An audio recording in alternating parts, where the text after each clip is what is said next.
ہماری ایک سادہ مزاج ایسی کہ اب کوئی بات ہی گویا نہیں ہوئی. اچھا بات کیا اب ہم بتائیں آپ کو کہ کیا ہوئی؟ بہت سمجھدار ہیں آپ بہت سمجھدار ہیں، بڑے دانا ہیں، زیرک ہیں، بلکہ کہیے چالاک ہیں، نہیں کہیے مکار ہیں، نہیں کہیے عیار ہیں. آپ کو سب معلوم ہے، آپ کو سب معلوم ہے، مگر بات چونکہ لا الہ تک جائے گی اور شہادت تک جائے گی اور گواہی تک جائے گی، اس لیے آپ محفوظ کرتے ہیں، اللہ اور اس کا رسول محفوظ نہیں کرتا. بتا دیا روز روشن میں. اور پھر اس کے بعد یہ کہ جاؤ، تم ہی جاؤ، تمہارے سوا کوئی نہیں جا سکتا، اس لیے کہ وہ پیغمبر جو میرے قلب پر وحی لاتا ہے وہ کہہ چکا ہے یا تم جاؤ گے یا تم میں سے وہ جائے جو تمہارے مزاج سے 100% ہم آہنگی رکھتا ہو. کتنی باتوں کو طے کیا چھوٹے سے سفر میں. یہ 40 آیتوں کو اٹھانے کا بار تھا. 6000 سے زیادہ آیتیں ایسا شخص اس کا بوجھ نہیں اٹھا سکتا. یہ بوجھ ہے، دیکھیے یہ ثقل جو ہے نا، یہ بوجھ، کہیں یہ ثقل ایسی صورت اختیار کرتا ہے کہ آپ کہیں کہ ثقل سہل ہے، کہیں ثقل ایسا ثقل کہ ثقیل بن جاتا ہے، اور ایسا ثقیل کہ ڈائجسٹو ایشو بن جائے گا، انڈائجیشن کا پرابلم بن جائے گا، مسئلہ ہاضمے کا ہو جائے گا. اور ہاضمے میں اگر بطلان آ جائے، طغیان آ جائے، کفران آ جائے، تو پھر ظاہر ہے کہ وہاں پہ چیزیں اس طرح سے طے نہیں ہوتی. زندگی میں قرآن کی چند آیتوں کو دے کے جو لے لے وہ پورے قرآن کو حوالے کر دے قیامت تک کے لیے. یعنی اب یہ ہم پہ وقت آ گیا، یہ ہم پہ وقت آ گیا. ہم اپنے آپ کو حدود میں رکھتے ہوئے گفتگو جب کرتے ہیں تو اپنے سننے والوں سے یہی ایک تقاضا کرتے ہیں کہ اتنی کھلی ہوئی بات نہ ہو اور ایسی ہو بین گفتگو ہو کہ جس کے نتیجے میں آپ ایک نتیجہ لے کے اٹھیں اور وہ جو کہیں اور سے آ رہا ہے وہ یہ تاثر لے کر نہ جائے کہ دیکھیے کتنی برہم گفتگو ہوتی ہے، کس انداز سے گفتگو ہوتی ہے. نہیں، یقین ہے، سب کو یقین ہے، جو واقعہ بتلا رہا ہوں سب کو یقین ہے، سب کو یقین ہے، اور کہتے ہیں کہ ہاں یہ یقین ہی کا عالم ہے، جس کے نتیجے میں کہا نہیں ایک آزمائش کی منزل تھی، یہاں تک تم، اس کے بعد نہیں. واپسی کا سفر اس طرح سے کہ ہم ایسے سریوس سیر کو تمہارے پیچھے بھیج دیں گے کہ تم نے 1 روز کی مسافت طے کر لی ہو، 2 روز کی مسافت طے کر لی ہو، تم نے کتنے فرسخ کی مسافت کر لی ہو، اس کے تعلق سے نہ گھبرانا. وہ تو نور ہی نور ہے، سراپا نور ہے. وہ نہیں ہوتا ہے مگر ہوتا ہے، وہ نہیں رہتا ہے مگر رہتا ہے. کبھی کبھی دنیا کو نظر نہیں آتا مگر ایک ندا ہوتی ہے جو اسے بلاتی ہے. وہ سنتا ہے اپنا نام. دنیا حیران ہے، وہاں سے آ گئے، یہاں سے پہنچ گئے، آشوب چشم میں گرفتار تھے، پریشان تھے، بیمار تھے. دنیا علتوں کو تلاش کر رہی ہے، رسول سبب بتلا رہا ہے. آپ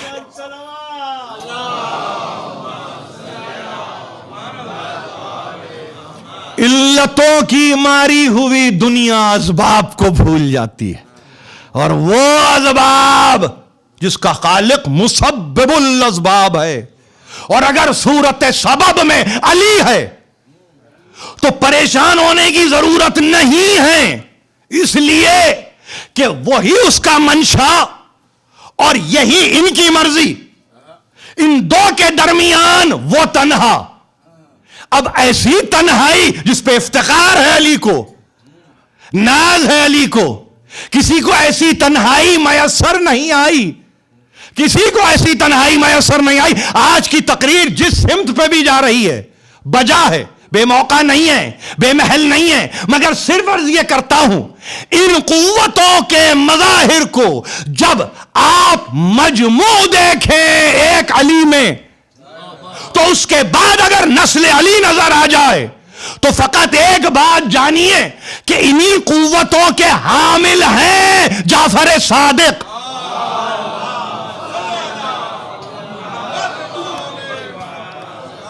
جب یہ کہتے ہیں نا کہ انا راق الثری، میں وہ ہوں جس سے زمین و آسمان کی بنیادیں قائم ہیں. یہ امام ششم کہتے ہیں انا ابن خلیل اللہ، مجھے پہچانتے ہو میں کون ہوں؟ میں ابراہیم کا بیٹا ہوں.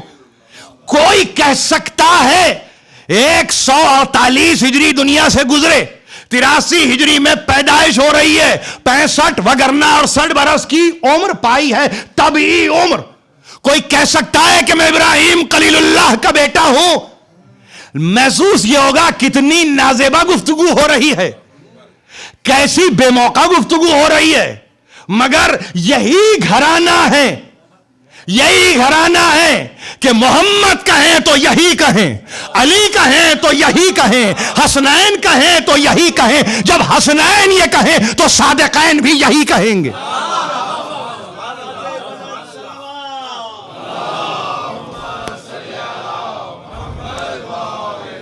یہ ہمارے لیے ایک ایسی فکر کی صورت ہے، ایک ایسی فکر کی ساعت ہے کہ جس میں ہم اسے نجات سمجھتے ہیں، ہم اسے نجات سمجھتے ہیں. کل کا کس کو معلوم؟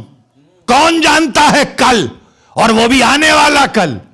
یہاں گزشتہ کل کو فراموش کر کے بیٹھے ہیں، تو آنے والے کل کی کیا گفتگو ہوگی؟ اور جب آنے والے کل کی گفتگو نہیں ہو سکتی تو اس لمحے موجود میں اس موجود کو تو سمجھو کہ جو یہاں ہیں اس بزم میں ہیں، اور اپنے ہونے کی دلیل یہ کہہ کے دے رہا ہے دیکھو کسی اور کا تذکرہ ہو رہا ہے. 1400 برس ہو گئے، کوئی اور زندہ ہے. بنی امیہ کوئی تذکرہ کرنے والا ہے، بنو عباس کوئی تذکرہ کرنے والا ہے، آل مروان کوئی تذکرہ کرنے والا ہے، آل ساسان کوئی تذکرہ کرنے والا ہے. ارے حکمتیں اس کی ایسی حکمتیں کہ طولانی بھی سلسلہ نہیں ہے، 12 میں ختم کر دیا، 12 میں، تاکہ تمہارا حافظہ جو جدی پشتی حافظہ ہے، آج اگر آپ سے پوچھے جائے اور آپ سے یہ استفسار کیا جائے اور معلوم کیا جائے ذرا اپنے جد کا نام بتائیے اور 12ویں پشت میں جائیے، خدا کی قسم کھا کے کہتا ہوں شاید و نادر آپ کو کوئی ملے گا جو آپ سے یہ کہے گا کیوں ایک لیپ لیتے ہیں، لیپ 3 کے بعد اوپر ایک لیپ. کیوں؟ اس لیے کہ انسان چونکہ خسارے کا متلاشی نہیں رہتا، منفعت کا تلاش کرنے والا ہے. وہ نہیں چاہتا 3 کے بعد بھٹک جاؤں، تو وہ ایک مرتبہ جاتا ہے سیدھا ایک جست لیتا ہے.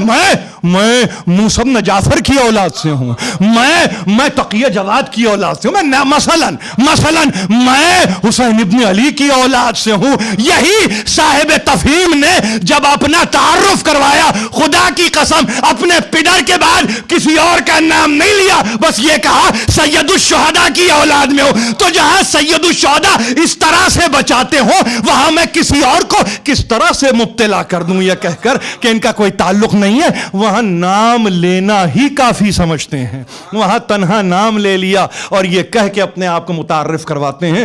1361 ہجری میں اس تفسیر کے سلسلے کو اس لیے شروع کر رہا ہوں کہ میرے جد کے شہادت کے 1300 برس ہو رہے ہیں، تو میں اس تفسیر کا آغاز کر رہا ہوں. میں آپ مجھ سے کہیں متاثر ہیں، غیر متاثر ہیں، آپ کا کیا تعلق، آپ کیا کہنا چاہتے ہیں، آپ کتنے زیادہ انسپائر ہیں، یا میرے انسپریشن کو چیک نہ کیجئے، یہاں پہ تاریخ کو دیکھیے. میں یہی کہتا ہوں وہ کوئی بھی ہو وہ اپنے اجداد پہ بھروسہ نہیں کرتے، وہ اپنے اجداد پہ بھروسہ نہیں کرتے، وہ اپنے سلسلہ نسب پہ بھروسہ نہیں کرتے. ان کو معلوم ہے درمیان میں کوئی نام آ جائے گا، تحقیق کرنے والے تحقیق کے دروازے کھول دیں گے، اور جب تحقیق کے دروازے کھول دیں گے تو کہیں گے فلاں زمانے میں مرتد ہو گئے تھے، فلاں زمانے میں کافر رہے تھے، فلاں زمانے میں منافقوں کی فہرست میں تھے، اس لیے جلدی سے سلسلے کو جوڑ دو سید الشہداء سے.